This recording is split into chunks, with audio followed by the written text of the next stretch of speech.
This story will show you how not to trust even those closest to you and the importance of your work. It'll even rub your nose in it and give you goosebumps. Lisa, who's trying to make money using her body by opening a regular OnlyFans account, will be with you. If you're ready, go to a room like me and enjoy your coffee. Subscribe for real stories, my friend. I'm going to start a stream today. I've set up the lights, the camera is in place. I've finished my makeup, my hair is neat. Everything seems ready. But there's a bit of a problem inside me. Maybe it's the exhaustion. Maybe it's the nature of this job. With each stream, I drift further away from myself. But I need money. Rent, bills, life, they silence my inner voice. I sit down at the computer. The OnlyFans panel is in front of me. I click the Start Stream button. My face is on the screen. I smile. It's a habit. Smiling, looking nice, entertaining. I check the messages. There are familiar names. Things like, "Hi Lisa. You look beautiful today." Just like always. But one user catches my eye, USERXX. He has no profile picture. He has 0 followers. His message is short. Cry. What? Is this a joke? I laugh. Why would I cry? I ask. The answer comes immediately. Really cry. Feel free to cry. He offers me serious money in return. I do it. I pause for a moment. The stream goes silent. My eyes fixate on the screen. This is different. This is disturbing. I try to compose myself. Haha, interesting request, I say. But something stirs inside me. The guy texts back. Laugh. Then cry. Then eat. The stream loses its rhythm. Messages pile up. Chew your food slowly. Let your tears show. Laugh more sincerely. Something is wrong. This isn't fun anymore. This is something else. First I thought it was a joke. Then it felt like a disturbing game. But now this is something else. The broadcast continues, but I no longer feel like I'm being watched, but like I'm being scrutinized. User XX doesn't stop.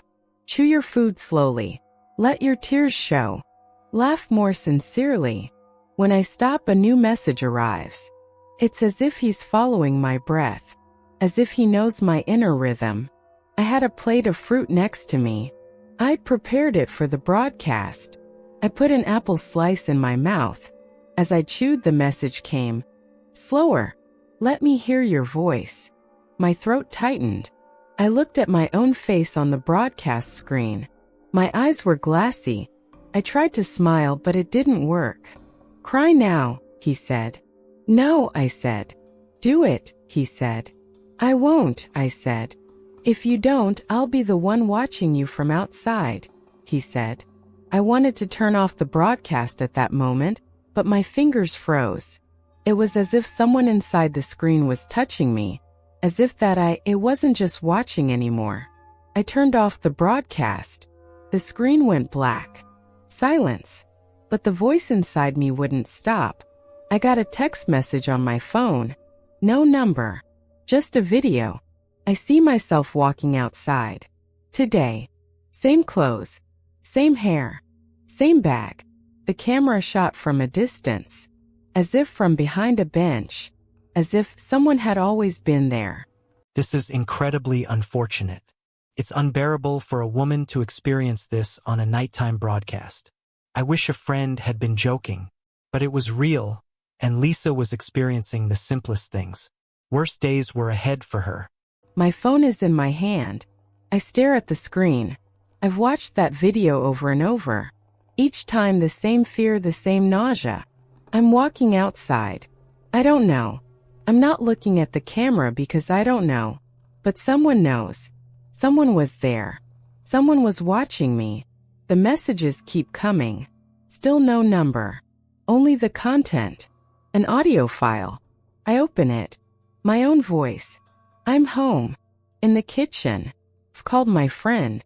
I'm scared, I say. It feels like someone's watching me. That conversation, it was last night. But I was alone. My phone was nearby. Who recorded it? My heart races. At that moment, I'm suspiciously looking at everything in the house.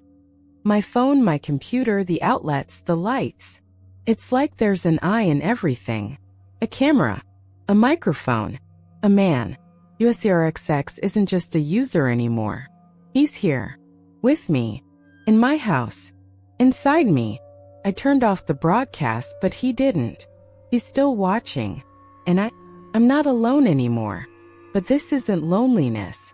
Staying home was suffocating me. I needed to get out. I was going to do a few groceries. I wanted to clear my head. The sun was out. The street was crowded. Felt good to be among people. For a while, I felt like I wasn't alone. But that feeling was fake. My phone rang. No number. The screen just read, unknown caller. I answered. No sound. Just my breath. Then one sentence. Look behind you. I froze. In the middle of the crowd, bags in my hand, out of breath. I slowly turned. People were walking, talking, laughing, but I couldn't see anyone. I searched for the man with my eyes. He wasn't there. I was alone in the crowd. I knew someone was watching me, but I couldn't see anyone. He was invisible. It was like he blended in with everyone. He could have been anyone. At that moment, I realized this wasn't a digital threat anymore. This was physical. This was real. And I wasn't safe anywhere. I went to the police. I explained everything. The broadcast, the messages, the video, the voice recording, the call. But they couldn't help me. No number. No trace. No evidence. It was just me. And him. USERXX. Everywhere yet nowhere. The police couldn't do anything. They had no number, no address, not even a face. They only had my account. Broadcast recordings, messages, audio files, all digital. All deletable. All deniable. I was in a state of genuine fear. I couldn't sleep. I couldn't eat. Every sound in the house frightened me. I closed the curtains, dimmed the lights, silenced my phone, but nothing changed. He was still there. It was like he was inside the walls. That day Gail came. My uncle. My father's brother. I've known him since childhood. He's quiet, dignified, and protective. When I opened the door, he looked at me and walked in without asking. I'll stay here, he said. With you, he said. No matter what, he said. For the first time, I felt safe with someone. That night, we had dinner together. We turned on the TV. We sat in silence. Gail kept an eye on me. He saw the messages on my phone. He listened to the voice recordings. He took them all seriously. This is serious, he said. I'll stay with you, he said. He checked everything in the house. He examined the cameras. He unplugged the outlets. He locked the doors. And I felt a little relieved. But a voice inside me still whispered, USERXX is here. Gail's arrival brought relief. Lisa trusted him deeply for some reason. She felt safe around him. So how can it be right to trust someone without hesitation? Where had Gail learned this? Of course, Lisa, terrified of those days, couldn't even think about it. She made the second mistake of her life. The first was to start streaming on OnlyFans. First, having Gail with me felt good. I had someone at home. Someone who listened to me, who believed in me. That night, we had dinner together. We watched TV in silence. He sat on the couch and I went to bed. But I couldn't sleep. I stared at the ceiling for hours. Every creak flinched. Every silence held my breath. Gail made coffee this morning. Let's go out together today, he said. But I didn't want to. It felt more dangerous outside now. Even the crowds didn't protect me. Staying home was safer. At least I thought so. One night, while Gail was in the bathroom, a new audio file came on my phone. I opened it. It was my voice. Gail feels good, I said. I'd said those words that day in the kitchen, quietly, to myself. At that moment, something inside me broke. This voice had been taken from inside the house. This recording had been made while Gail was here. This I was still here. Am I safe with Gail? Or, one day we went to Gail's house. We've been together for a few days. Everything seems calmer, but the restlessness inside me persists. I still wake up at night. My dreams are filled with screens, cameras, eyes. Gail makes coffee in the mornings, treats me well. But something is still missing. Trust. That day, while cleaning, I walked into Gail's study. While wiping down the shelves, I found a box behind the books. Old, dusty, unlocked. I opened it. Inside was a phone. It was off. The screen was scratched, but it looked brand new. Curious, I found the charger and turned it on. It asked for a password. I started trying it. His birthday. His mother's name. Finally, it turned on.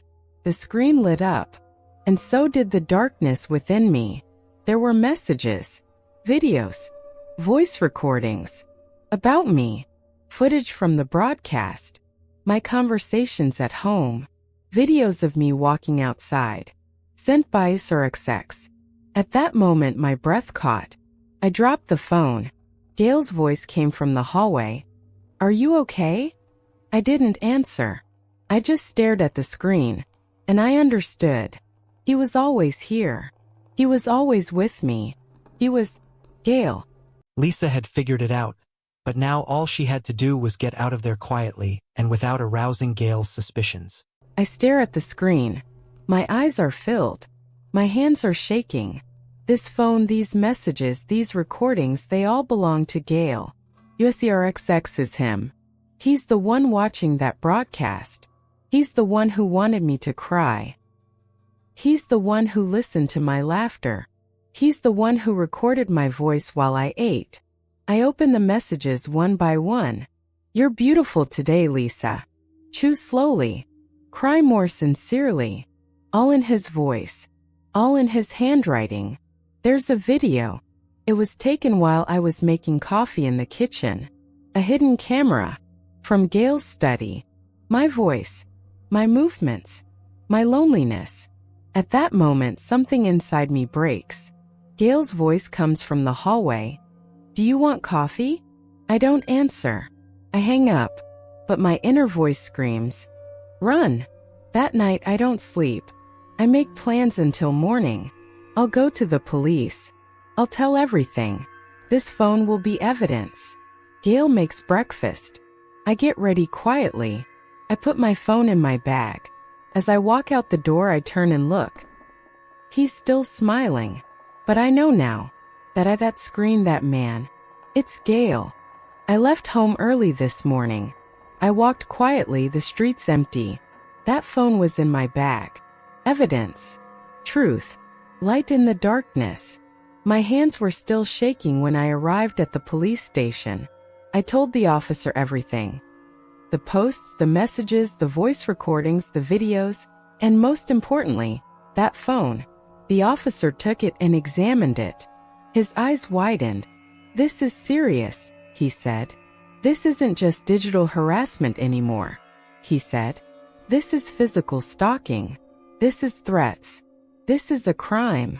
I gave Gail's address. I told him he was home. The officers left.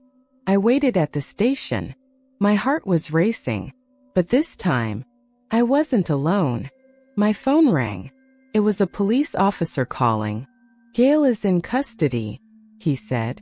"We found other recording devices in the house," he said. "You're safe now," he said.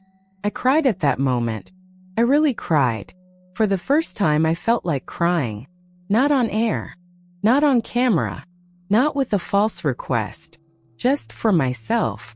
I never saw Gail's face again. That eye is now closed.